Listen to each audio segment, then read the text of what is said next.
நம்ம Ashwin sweets and snacks export பண்றதுக்கு 7373041434 மற்றும் www.ashwinsweets.com கான்டாக்ட் பண்ணுங்க.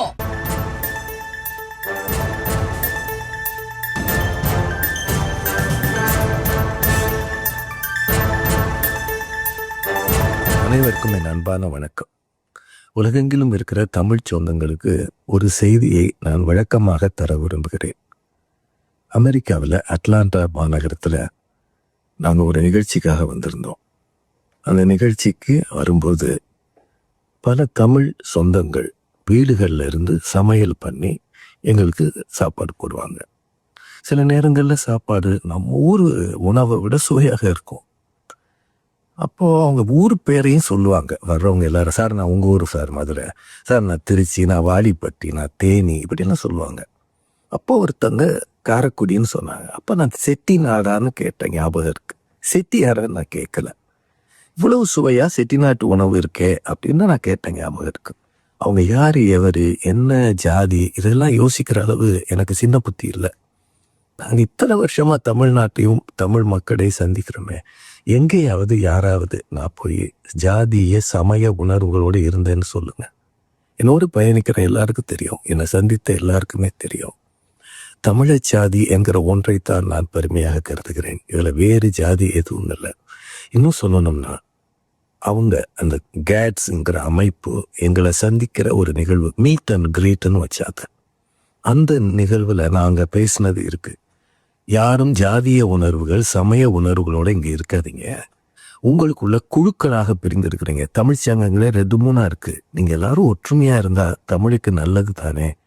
ஒருத்தர் நிகழ்ச்சிக்கு இன்னொருத்தர் போகாமல் இருக்காதுங்க, எல்லாரும் சேர்ந்துருங்க. இப்படியெல்லாம் நான் பேசியிருக்கேன். அந்த ஊர் நிகழ்ச்சி நடந்ததே February 3 செவ்வாய்க்கிழமை.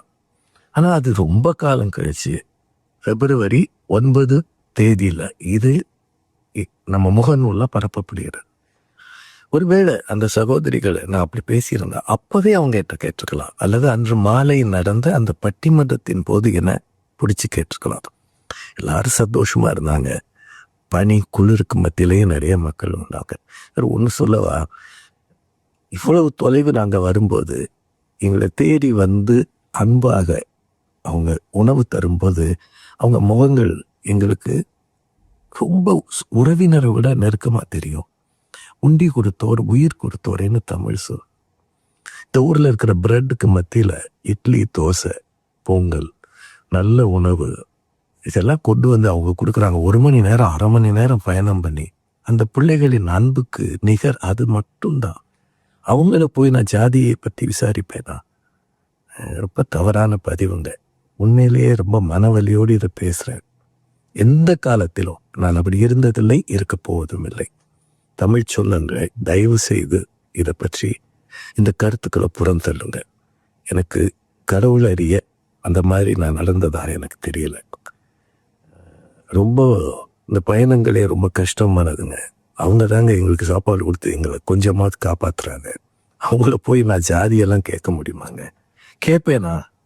இதுக்கு கேட்கணும். அவங்க என்னோட பிள்ளைகள் மாதிரி வந்து நிற்கிறாங்க. அவங்ககிட்ட போய் நான் எப்படி கேட்க முடியும்? தயவுசெய்து கொஞ்சம் தவறான புரிதல் இருந்தால் கருத்துக்களை மாற்றிக்கங்க. முகநூலில் இதை பரப்புறவங்க தயவுசெய்து உண்மையை உணர்ந்துக்கங்க. என்னோட அன்பான வேண்டுகோள். நன்றி, வணக்கம். அமெரிக்காவில் உணவு உபசரித்த தமிழ் பெண்ணிடம் சாதியை கேட்டதாக எழுந்த புகார் தொடர்பான சாதி சர்ச்சையில் பட்டிமன்றம் ராஜா தன்னுடைய விளக்கத்தை அளித்திருக்கிறார். அதை நாம் காட்சிகளாக பார்க்கிறோம். விவரங்களை பின்வரும் செய்திகளில் பார்க்கலாம். நம்ம Ashwin sweets and snacks export பண்றதுக்கு 7373041434 மற்றும் www.ashwinsweets.com கான்டாக்ட் பண்ணுங்க.